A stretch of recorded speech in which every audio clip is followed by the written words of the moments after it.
Hi, my name is M.Courtney, and I'm a second grade teacher at Slaughter Elementary in the East Feliciana Parish School District. As an educator, I am most passionate about helping students grow academically, socially, and emotionally. I believe students learn best when they feel safe, supported, and confident in their abilities. In my classroom, I focus on building strong relationships, meeting students where they are, and giving them the support they need to succeed.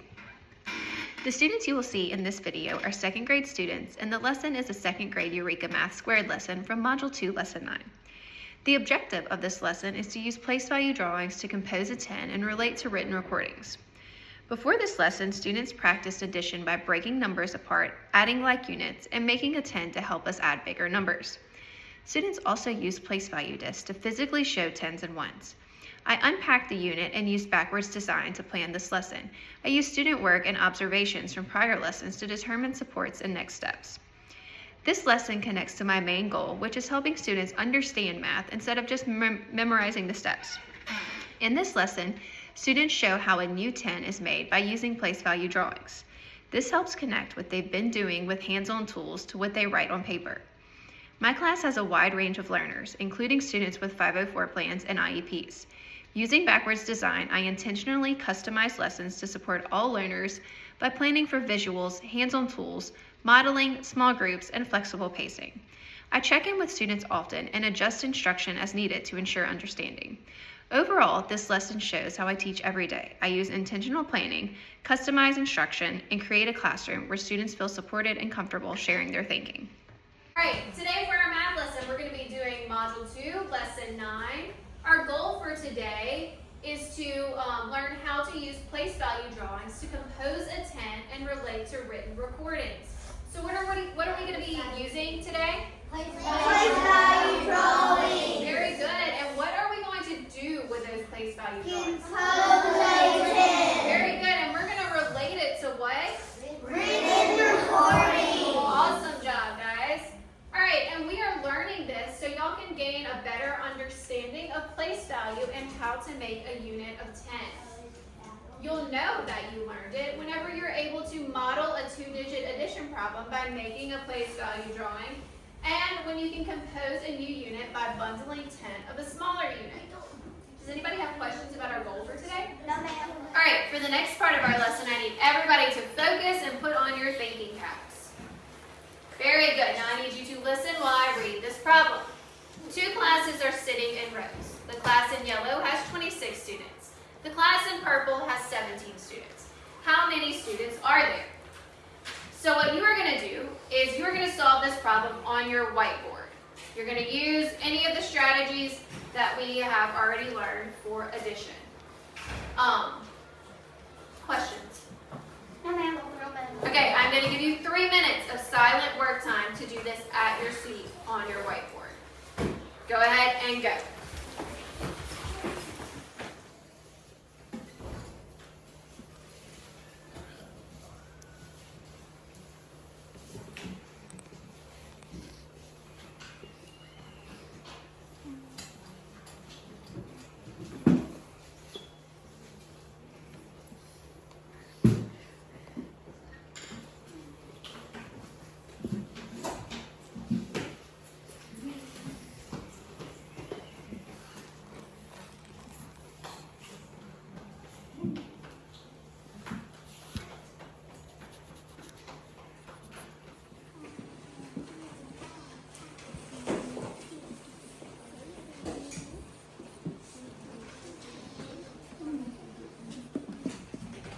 Your 3 minutes of think time are up. Now I want you to talk to your partners at your table about the different strategies you use to solve this problem.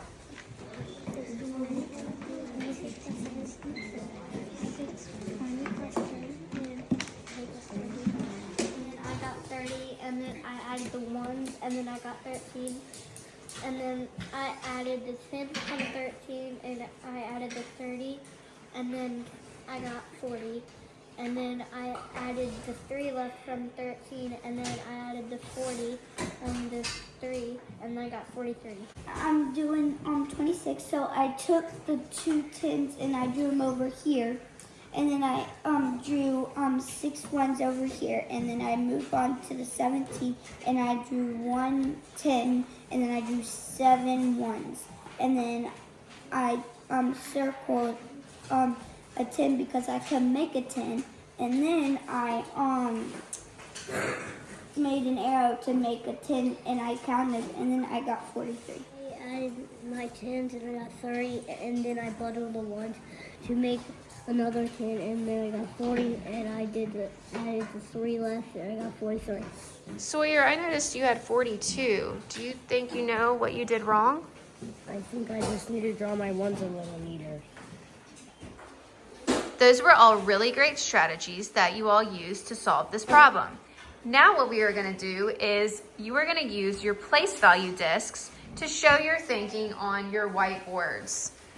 Whenever I say go, you are going to work with your partner to show how you would solve this problem on your whiteboard. You can go ahead and start.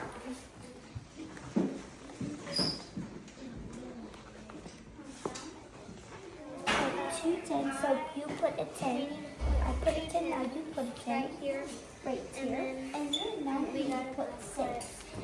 So I do 3, and then you do 3. Right, and 3 under there. Alright, so now we have to do the second. So 1, We have to 2, add 3, 4, and then 5, 6, 7. So you do 3. What do you notice about your ones? We can bundle a 10. You can bundle them and turn them into a 10. Very good. All right. So today we will make a place value drawing to help us add. We are gonna think back to the problem we did a little while ago, but instead of using place value discs or using any of those previous strategies we have learned, we can draw dots on a place value chart to show how many units are in each place. So our first group of students had 26 students. Does 26, how would I draw that on my place value chart? Finley. 2 10s and 6 1s, very good. So it would look like this. What about 17? How would I draw 17? Peyton? 1 10 and 7 1s, awesome job. So this is how it would look on our place value chart. Now, can we compose a 10? Aubrey. Yes, we can take the ones and we can add 4, and then we can. You mean take this first group of ones? Yes. And add 4 more from down here. And how many ones does that give us? 10. It gives us 10 ones that we can turn into a what? 10. Into a new unit of 10. Very good. All right, so after we have done this, now we can figure out how many students are in both classes. So how many 10s do I now have, Finley? 4. And how many 1s do I now have, Arrow? 3. So how many students are in both classes? 43. 43, very good. All right, we are going to look at a new problem, and this next problem is 115 plus 25. And we are going to use our place value chart to solve it. We're going to draw our dots, and you can notice we have our units up here, so we know like how much each dot is worth. So let's start off with 115. Who can tell me how to draw 115 on the place value chart? Walter. 5. Very good. So there is 115. What about the number 25? Jake. 2 10s, 5 1s. 2 10s and 5 1s. All right, what do we notice about our 1s? Eli. You can bundle a 10. I can bundle them and I can make a 10. How many 1s do I need to be able to make a 10? Oh, 10. I need 10 1s. So I'm going to take 10 1s and I'm going to turn them into a new unit of 10. Now, all I have to do is count what I have to find my answer. So how many hundreds do I have? 1. How many 10s do I now have? 4. And how many 1s do I have? 0. Very. All All right, Eli, will you please come model this problem for us? And can you explain to the class what the first thing you're going to do is? First, you're going to want to write 100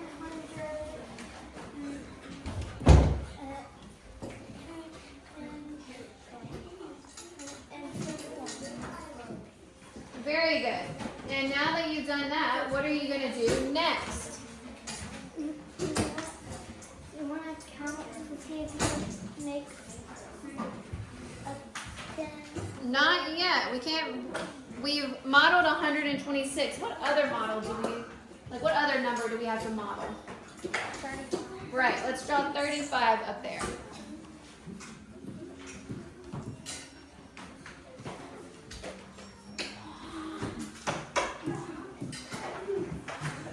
Very good. Now, what do you notice about your ones? You can make a 10. So show me how you would bundle those to make a new unit of 10.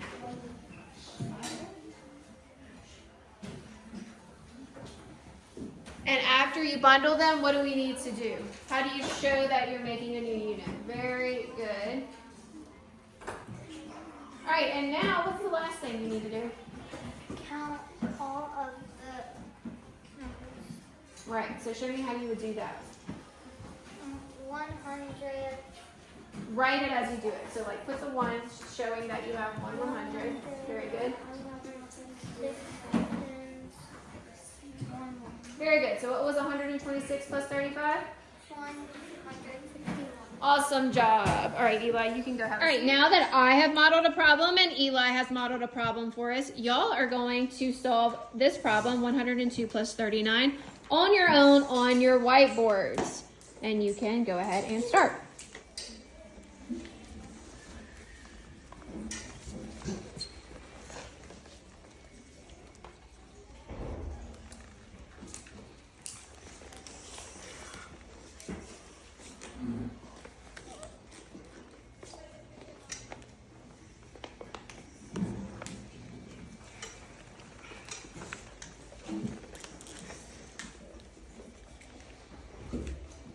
Let's look back at the problem 126 plus 35. We are learning different ways to record our thinking as we add. So look closely at the place value chart.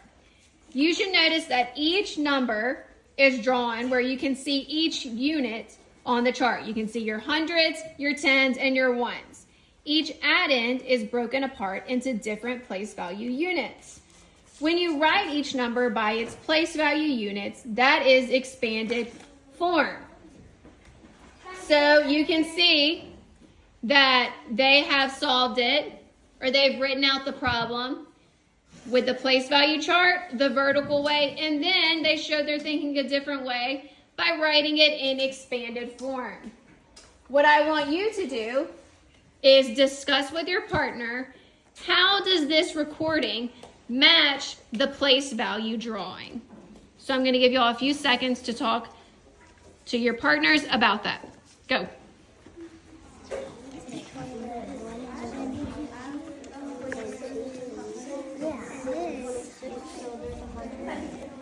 And go across on that one. And then the second one, 126, there's a 20.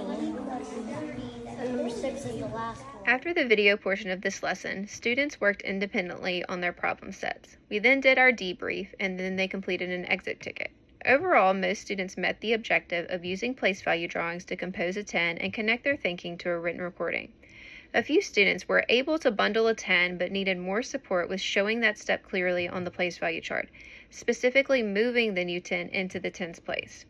To address that, I plan to pull a small group before tomorrow's lesson to reinforce that step and make sure they understand all of the steps of the problems. If I were to reteach this lesson, I would slow down and place more emphasis on that part of the process, possibly using an anchor chart or a checklist. Since this unit continues, students will have multiple opportunities to practice and strengthen this skill.